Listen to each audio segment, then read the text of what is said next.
इस देश में कानून सभी के लिए बराबर है। ये बात केवल कहने की बात है बस। कानून सभी के लिए बराबर नहीं है। कानून के कार्रवाई में भी कई भेद हैं। एक मामला मैं अगर आपको बताऊं तो गोंडा के इटिया थोक थाना क्षेत्र का है। और वहाँ पे एक नाबालिग लड़का जो कि जिसकी उम्र 15-16 साल रही होगी, जो ओबीसी समाज का लड़का था, उसे इसलिए गोली मार दी जाती है क्योंकि वो दुकान पर काम करने से मना कर देता है।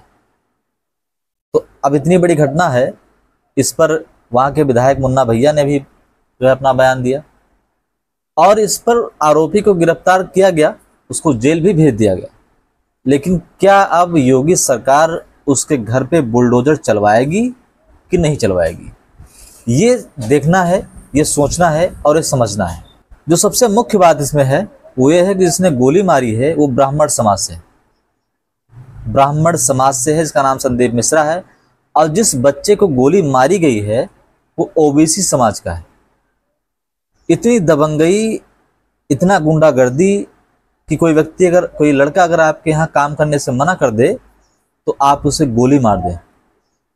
ऐसे मानसिकता वाले व्यक्ति के घर पे अगर बुलडोजर चल जाए तो एक सबक हो जाए लोगों के लिए कि हाँ, गुंडागर्दी करोगे तो ये हाल होगा, इस तरह का कृत्य करोगे तो ये हाल होगा।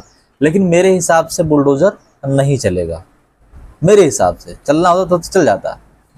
बात कुछ ऐसी थी कि जो ओबीसी समाज का लड़का था, जो कि कुर्मी है समाज, कुर्मी समाज का है, तो वो जो है एक यादव की दुकान पे काम करता था। उससे पूर्व वो संदीप मिश्रा जो थे उनके दुकान पे भी काम करता था।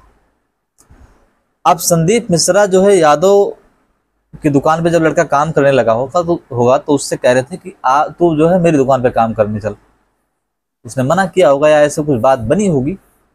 एग्जैक्ट बात क्या हुई वो किसी को नहीं पता, क्योंकि लड़के को गोली लग गई, उसे पिस्टल से गोली मारी गई, लड़का मर गया। उसके परिवार वालों को सूचना मिली, परिवार वालों का रो के बुरा हाल है। क्योंकि किसी परिवार का अगर कोई लड़का 15 साल का लड़का अगर उसको अगर गोली मार दी जाए तो ये अपने आप में बहुत बड़ी घटना है। घटना बड़ी इसलिए भी बन जाती है क्योंकि गोली मारने वाला व्यक्ति ब्राह्मण है। गोली मारने वाला व्यक्ति ब्राह्मण है और गोली इसलिए मारी जाती है कि काम करने से मना करने पे। ये सोचिए आप कि काम करने से मना करने पे गोली मारी जाती है। समस्या यहाँ पे उठती है।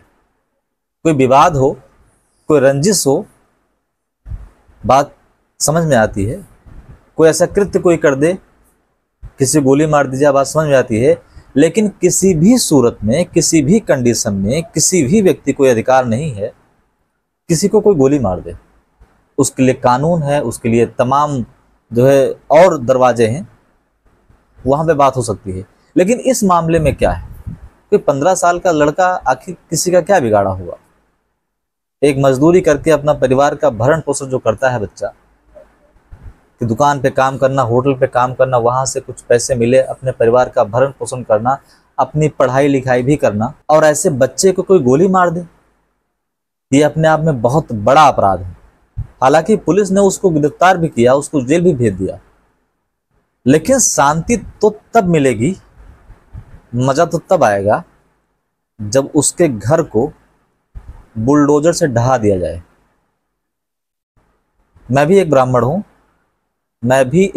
हूं जाति से, लेकिन मुझे ऐसे ब्राह्मणों से कोई हमदर्दी नहीं है, 1% भी हमदर्दी नहीं है जो गुंडागर्दी के बल पर पे जो है किसी भी व्यक्ति को कोई गोली मार दें, दबंगई दिखाएं। ऐसे दबंग ब्राह्मणों से मेरी कोई हमदर्दी नहीं है।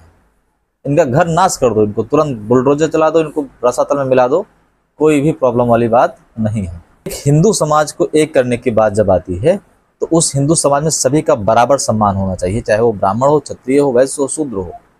सभी का बराबर अधिकार है और सभी बराबर है, कोई छोटा बड़ा नहीं है और किसी के दबाव में कोई नहीं है कि तुम ब्राह्मण हो या तुम दबंग हो या तुम गुंडा हो, हम तुम्हारे कहने से तुम्हारे यहाँ काम करेंगे, हम मना करेंगे तुम मुझे गोली मार दोगे। ये कोई दबंगई वबंगई किसी की नहीं है। ये कोई राजतंत्र नहीं कि राजा ने जो कहा वही फैसला अटल हो गया। यहाँ कानून है, कानून, और कानून के हिसाब से चलोगे तो ठीक है, नहीं फिर जो है जेल जाओगे। और बुलडोजर भी चलना चाहिए। जब कोई ऐसी घटना घटित हो जाती है तो व्यक्ति सोचने पर मजबूर हो जाता है कि क्या अभी इस युग में कानून जो है वो अगर इतना चरम पर है, योगी सरकार इतना सख्त है, योगी सरकार की ऐसी पॉलिसी है कि भैया गुंडा बिल्कुल ख़त्म ही है, गुंडागर्दी ख़त्म है पूरा, इतनी सख्त पॉलिसी होने के बावजूद, इतनी सख्त सरकार होने के बावजूद भी मंचलों का, ऐसे गुंडों का, ऐसे अपराधियों का इतना हौसला बुलंद है कि एक बच्चे को उसके सीने पर पिस्टल से 3 गोली मार दी जाती है, बीच चौराहे पे गोली मार दी जाती है। आप सोचिए कितना मनोबल ऊंचा रहा होगा उस व्यक्ति का कि खुलेआम वो गोली मार देता है। ये सोचने वाली बात। ऐसे अपराधियों को, अगर ऐसे आपराधिक प्रवृत्ति को लोगों को पहले ही जेल में डाल देना चाहिए। एक छोटे मोटे अपराध में इनको डाल दो, ये जेल में ही सड़े पूरा, इनकी उम्र जेल में ही बीते। लेकिन इस पे स्थानीय प्रशासन और शासन, इसका भी बहुत बड़ा रोल होता है कि उसके क्षेत्र में कितने गुंडा हैं, कितने गुंडा प्रवृत्ति के लोग हैं, उनको बुला के भैया चले आओ, और सख्त हिदायत कि अगर ऐसा होता है तो हम तुम्हें ऐसी जगह भेजेंगे, ऐसी जगह तुम्हें भेज देंगे जहां से वापस नहीं आ पाओगे। तो शासन का भी सख्त होना बहुत आवश्यक है।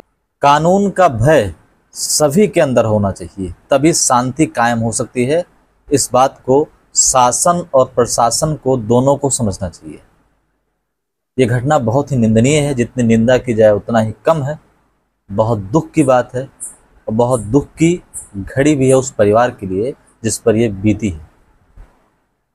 हम भगवान से उस दिवंगत आत्मा की शांति के लिए प्रार्थना करते हैं और ये प्रशासन से निवेदन भी करते हैं, शासन से, कि ऐसे अपराधियों को कड़ी से कड़ी सज़ा मिलनी ही चाहिए।